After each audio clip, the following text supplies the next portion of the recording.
This episode of the Red Alert is sponsored by Arlene Bridges Samuels and Paul Samuels. Paul and Arlene are the authors of Mental Health Meltdown, Illuminating Voices of Bipolar and Other Mental Illnesses, coming out summer 2024. If you'd like to learn more about sponsoring our programming, please use the QR code you see on the screen. Hi, everybody. Welcome to the Jerusalem Connection Red Alert Report. Today we have a special guest, Rabbi Stuart Weinblatt. I met Rabbi Weinblatt just in the last couple of months because the American Christian Leaders for Israel created a loose coalition of partnerships with rabbis, and we called that the Rabbis and Christians for Israel group. And back in January, we had an event where we flooded Capitol Hill with groups of rabbis and Christian pastors or leaders together visiting Congress folks to thank them for their hard work in supporting Israel and continuing and encouraging them to continue in that effort. Rabbi Weinblatt also, I was privileged to sit beside him at the Israeli embassy on January 29th to see the raw footage of the massacre on October 7th, the footage that was put together from Hamas GoPros and cameras, as well as CCTV and other victims that the Israeli government has been briefing journalists with. And so Rabbi Weinblatt was kind enough to sit beside me, and we had our walk back to our car after that solemn viewing.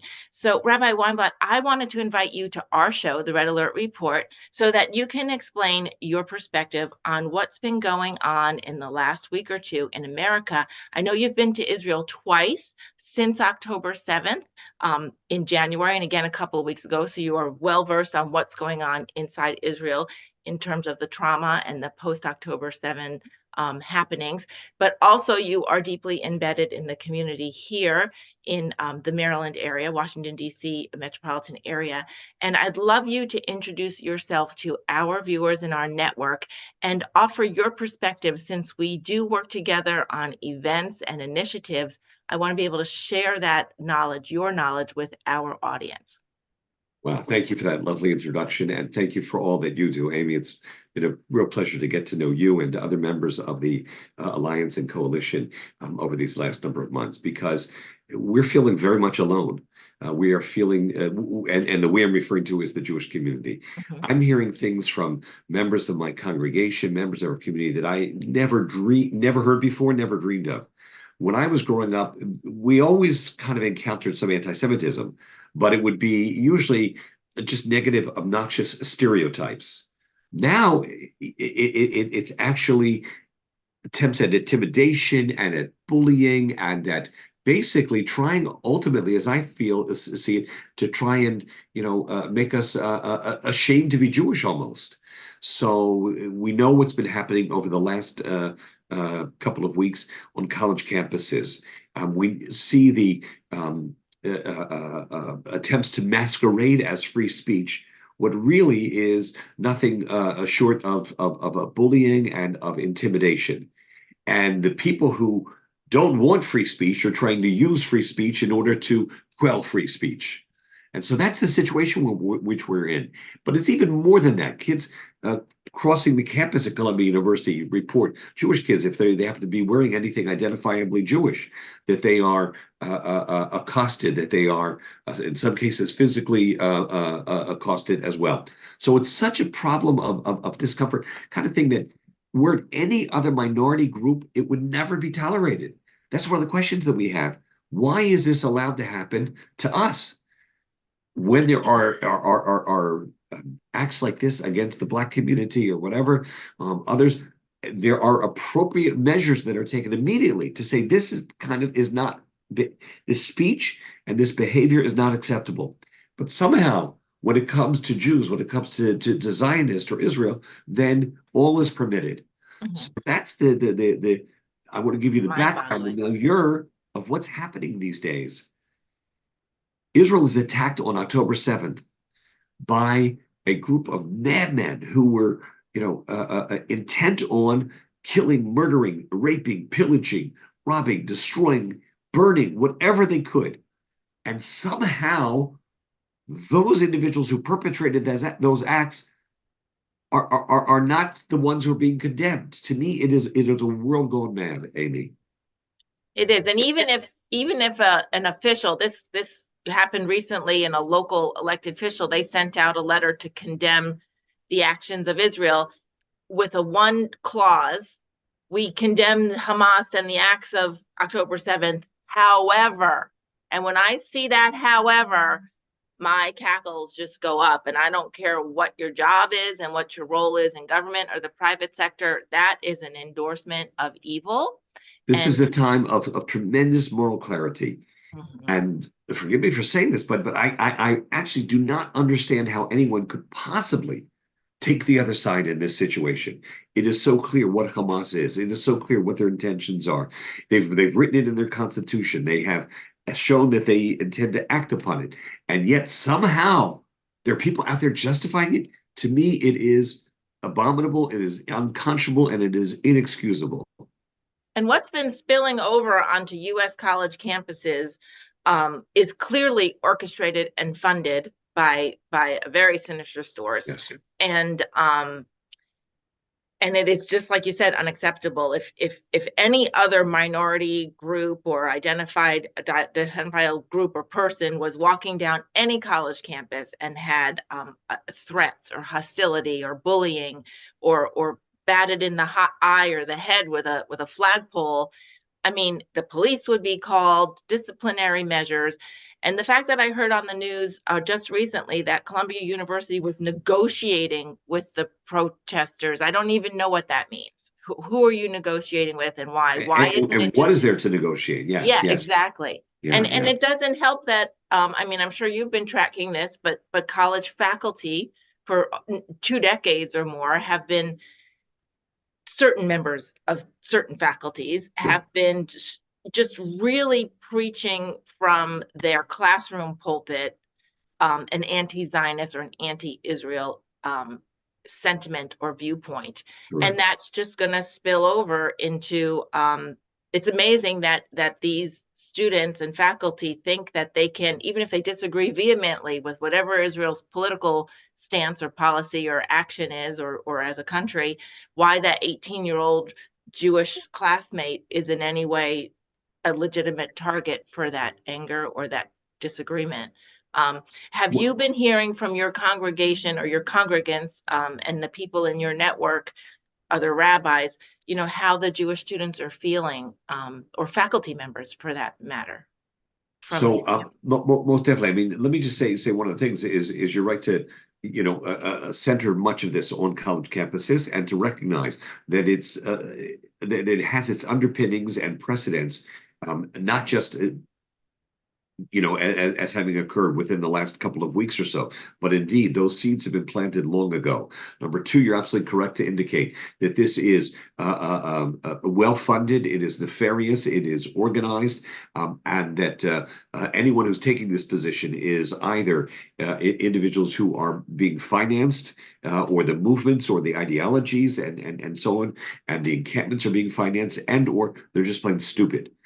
So those are the two categories, and yet there seems to be no dialogue, no way of speaking and entering into a dialogue.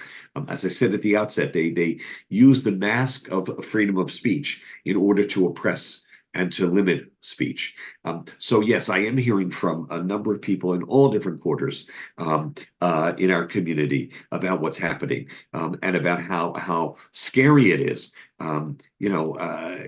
We just have a tendency to try, but not to be overly dramatic in regard to these issues. There are many times when people have tried to just, push them under the rug in the hope that they would go away and not give more attention to them. And so I say that in this to let people know we try not to be alarmist, and yet, Amy, there are many This is who are alarming. feeling, Yeah.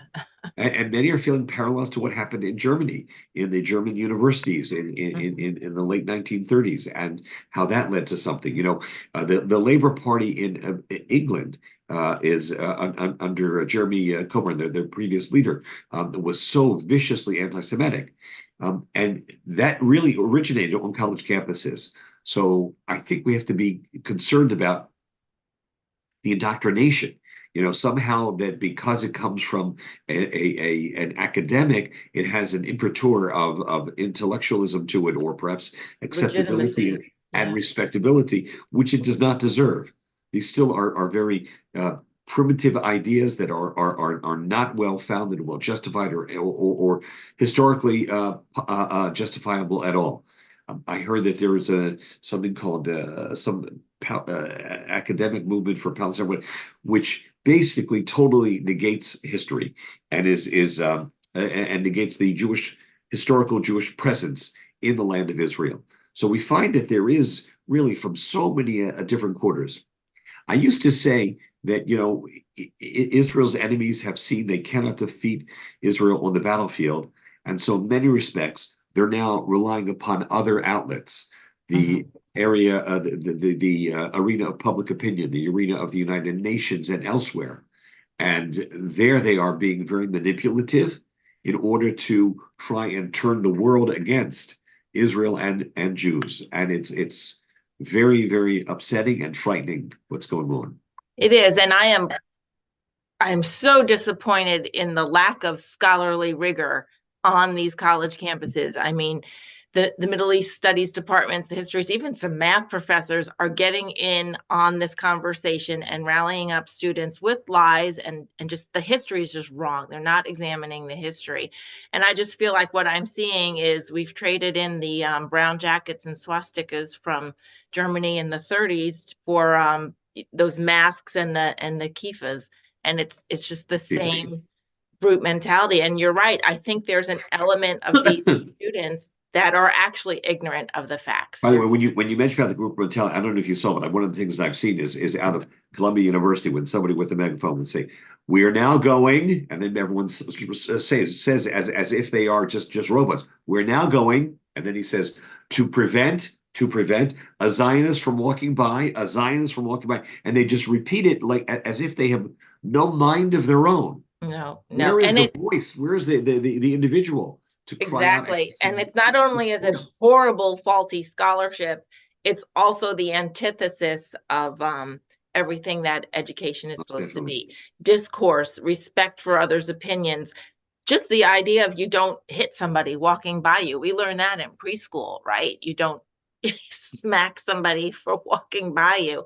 I mean, that is so rudimentary. And I do hope these parents that are demanding tuition refunds and whatnot are successful, because the amount of money families spend to send their kids to some of these institutions where they are in this hotbed of hostility and hate, it breaks my heart. It also breaks our hearts to hear our Jewish friends and neighbors say they feel alone and feel lonely. And we know the Christian community did that in Europe for centuries and during the 30s and early 40s. And we ache not to let that happen again. And we don't want you all to feel alone or lonely. And we want to do whatever we can do. And sometimes we don't know what to do. Do you have any advice for what we can do personally to reach out to our Jewish friends and neighbors, our coworkers, and act as citizens appropriately to help Sure. stem this tide? So the answer to your question is specifically to do the kinds of things that you and your organization and other allies that we've been working with have been doing, and that is to express your opinions to your public elected officials. Now, even whether it's your local school board who are getting involved in these kinds of things, all the way up to members of Congress and everyone in between, and then let your Jewish friends know what you've done. That's what really needs to happen, so that number one, we know we're not alone, but also so that our elected officials know that that's not a path that anyone wants to go down, and that it's not supported, and that there are people who are going to oppose when they take stands that are just anti-Semitic and so on. I want to share with you, by the way, a message I got. Do you know Reverend Johnny Moore, by the way? I Some know of you may of know. Yeah, Reverend Johnny. Johnny I is don't. is a evangelical leader, and so the last note that I got from him, the last note that I received on my email before shutting down for the Passover holiday this past Monday night, literally just a little bit before, he says, "To my dear Jewish friends, Chag Pesach Sameach," which means have a happy holiday, Passover. And he writes, "I also want you to know, while you're focused on Passover, your non-Jewish friends will be holding down the fort." And then in caps, We will not let these anti-Semites win. Blessings, Johnny Moore and countless other folks, especially Christians. I shared that at my Passover Seder with my family as we were together, because it was important to know one of the lines of the Passover Seder is that we say when we're reading our Haggadah and telling the story, there's a line that says, in each and every generation, there have been those who have stood up to try and destroy us. Believe it or not. And my son happened to have an interesting insight. He said, what other people says something like that? In other words, that this was written hundreds of years ago, and it is as true today as it was then. There have been persecution, there have been wars throughout history, but what other people has that sense that throughout all of history, this is going to be the continuum? And so the fact that there are Christians who stand with us, the fact that Christians who do not want to repeat the past, who want to make a tikkun, a correction of past actions, means so much, both on a practical level and also on an emotionally spiritual reassuring level as well. The words of the prophet of Genesis and of Abraham, I believe in those very strongly, that the Lord will bless those who bless us. And so I extend to you my thanks and my blessing, and hope that your listeners will take advantage of the opportunities that while we still have free speech, to express our support and our solidarity at a time such as this. Amen. Thank you, Rabbi Weinblatt, for your words of wisdom and your perspective. And please relay to your family and your congregation and your community that we are constantly in prayer and constantly wanting to do whatever it takes to make you all feel not alone and stop what's going on and reverse that tide as we all do that in the name of the God of Abraham, Isaac, and Jacob. And the Jewish people are precious, and we love them because God loves you and we love you. Thank you. We feel it. We feel it. Good. Thank you again for your time this morning. And Am Israel Chai. Thank you. Am Yisrael, Am Yisrael, Am Yisrael Chai. Am Yisrael, Am Yisrael, Am Yisrael Chai. Od Avinu Chai, Od Avinu Chai.